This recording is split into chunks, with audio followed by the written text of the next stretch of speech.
Hello viewers, இனி நம்ம பார்க்க போறது ஒன் பீஸ் எபிசோட் 561 பார்ட் 2.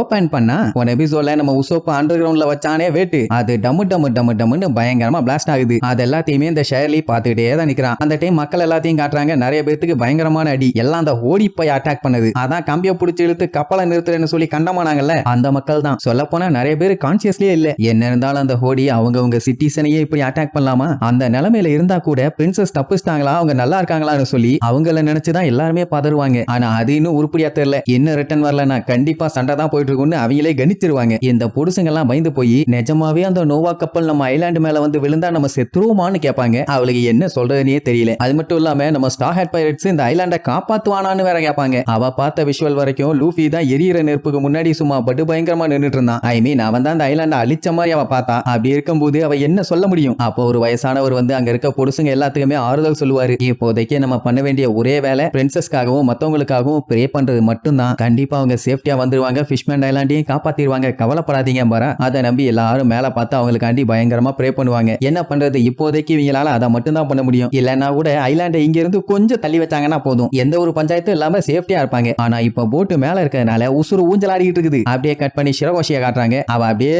போறா நீந்தி வேகமா போறா. எவ்வளவு மேல போக முடியுமோ அவ்வளவு மேல போயிருவோம், அப்பதான் நம்ம தப்பிப்போன்னு சொல்லிட்டு தான் அவ்வளவு வேகமா போறா. ஆனா அந்த கப்பல் கீழே விழுந்தா என்ன ஆகும்னு அந்த குருவி மூலம் கொஞ்சம் கூட யோசிக்கல. அவ பாட்டுக்கு ஐலாண்டை விட்டு தள்ளி போனா போதும்டா சாமின்னு அடிச்சு போராட்ட நீந்தி போய்கிட்டே இருக்கா. கீழே இருக்க அவளோட அண்ணனுங்கெல்லாம் கத்திட்டு கிடப்பானுங்க. ஏமா சிரகோஷி, நீ போறதெல்லாம் ஓகே தான், ஆனா ஸ்ட்ரெயிட்டா போறியம்மா. கீழே மட்டும் அந்த கப்பல் விழுந்துச்சுன்னா எல்லாமே அழிஞ்சு சுக்கலா போயிடும். கொஞ்சம் தள்ளி போக கழுதேன்னு எவ்வளவோ கத்துவான். ஆனா அவளுக்கு பதட்டத்துல எதுவுமே ஒழுங்கா கேட்கல. பாட்டுக்கு சும்மா பிச்சுட்டு போறான். அவளுக்கு ஒழுங்கா கேட்க மாட்டேங்குது. நம்ம தான் பக்கத்துல போய் சொல்லி ஆகணும்னு சொல்லி அடிச்சு புடிச்சு போவான். இப்படி அவன் போய் சொல்லி அவன் டைரக்ஷனை மாத்தினா பிளான் கட்டு போயிருமே. ஹோடி ஒரே அடி தெரிச்சிருவான். உடனே அடுத்து இன்னொருத்தன் போவான். அவனுக்கு ஹோடி அவன் முதுகுல வச்சிருக்க ஆயுதத்தை வச்சு ஒரு வெட்டு. உடனே எல்லாம் பதறுவாங்க. யுபோஷின்னு. மொத்தத்துல ஹோடி யாரையுமே அவனோட பிளானை கெடுக்க விட மாட்டேன்னு வெறித்தனமா நிக்கிறான். தண்ணியில அவனுக்கு தானே அட்வான்டேஜ், வேற என்ன பண்றது? அதுக்கப்புறம் இன்னொரு மேட்டரையும் சொல்லுவான். அந்த வேண்டா டக்கன் இதுக்கப்புறம் எஃபெக்டிவா அவனால எந்திரிச்சு வந்தெல்லாம் சண்டை போட முடியாது. ஏன்னா ஆல்ரெடி என் திரிசூலத்தை வச்சு அவன் வயித்துல திருகிட்டேன். கன்ஃபார்மா செத்துடுவான். நோ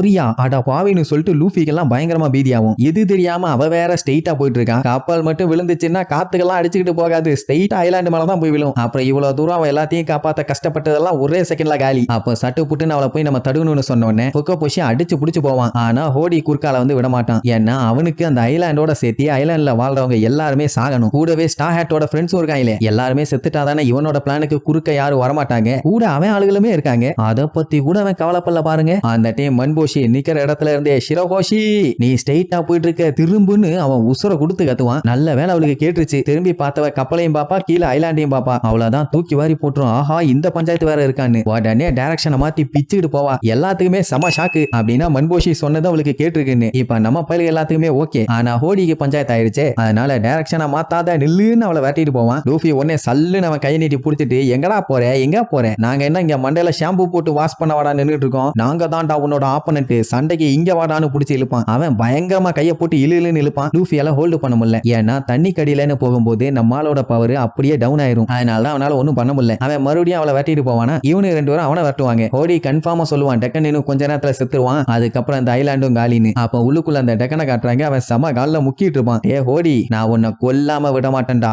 என்னைக்கா இருந்தாலும் என் கையால தான்டா உனக்கு சாவுன்னு முக்கிட்டு கிடப்பான். அதே நேரம் அந்த நோவா கப்பல் கொஞ்சமா அந்த ஐலாண்டை தாண்டி அப்படியே நகர்ந்து போகுது. எப்படியா இன்னும் கொஞ்சம் தூரம் அவ போனாலே போதும், ஃபிஷ்மேன் ஐலாண்டு சேஃபா எஸ்கேப். அதனால நிக்காத போன்னு சொல்லிட்டே இருப்பாங்க. அவள நீந்தி வேகமா போவா. இங்க இந்த டெக்கனு அவனோட லெஃப்ட் ஹேண்ட்ல ஹோடியை தொட்டுட்டான். அதனால ஈஸியா அவனை டார்கெட் வச்சு அட்டாக் பண்ணி கொள்ளலாம். நீ சாகிற வரைக்கும் நான் உன்னை விட மாட்டேன்டான்னு அவன் பாட்டுக்கு தனியா உட்கார்ந்து டயலாக் அடிச்சுட்டு இருப்பான். பேசட்டும், வாங்கின குத்துல மர கழுது போச்சு போல. இங்க சிரகோஷி எப்படியாச்சும் கப்பலை டைவர்ட் பண்ணியே ஆகணும்னு வேகமா போவா. அவளுக்கு பீதி. ஏன்னா அந்த ஹோடி வந்து பிடிச்சானா எல்லாமே முடிஞ்சு போச்சு. ஆல்மோஸ்ட் தள்ளி கொண்டு போயிட்டா இன்னும் கொஞ்சம் தூரம் போனா போதும். இப்ப மட்டும் அந்த கப்பல் ஐலாண்டு மேல விழலைன்னா ஹோடியோட மொத்த பிளானுமே ஃபிளாப் ஆயிரும். அதனாலேயே அவன் விடுறதா இல்ல. இங்க நம்ம முத்துப்பாண்டி என்ன பண்ணுவான், எப்படியாச்சும் டக்கனை போட்டு தள்ளியே ஆகணும்னு சொல்லி பெரிய ஆக்ஸா ஒண்ணு தூக்கி போறதுக்கு ரெடியா அனுப்பான். தூக்கி வீசினா மட்டும் போதுமே, எங்க இருந்தாலும் அந்த ஹோடியை போய் சொருகிரும்ல. அந்த நம்பிக்கையில அதை முக்கு முக்குன்னு முக்கி தூக்கிட்டு கிடப்பான். இங்க ஹோடி கூட லூஃபியும் ஃபுகபோஷியும் பயங்கரமா சண்டை போடுவாங்க. தடுக்க முடியல. மன்போஷியும் யுபோஷியும் ட்ரை பண்ணுவாங்க. அப்பவும் தடுக்க முடியல. அவன் விடாம ஷிரகோஷியை வரட்டிட்டு பின்னாடி போய்கிட்டே தான் இருப்பான். அவ போற வேகத்துக்கு ஓரளவுக்கு தள்ளி கொண்டு வந்தாச்சு. இன்னும் கொஞ்சம் தான்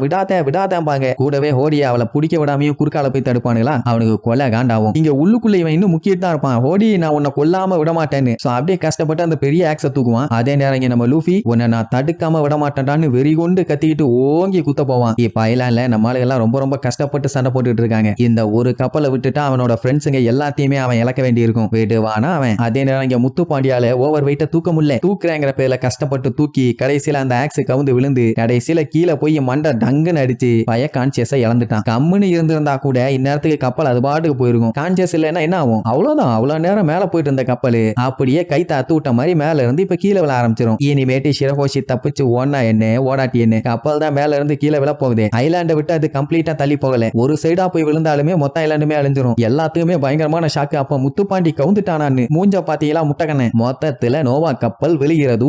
அந்த டைம் ஹோடியோட மூஞ்ச பாக்கணுமே, ஏதோ தேசிய விருது வாங்கின மாதிரியே சிரிப்பான்.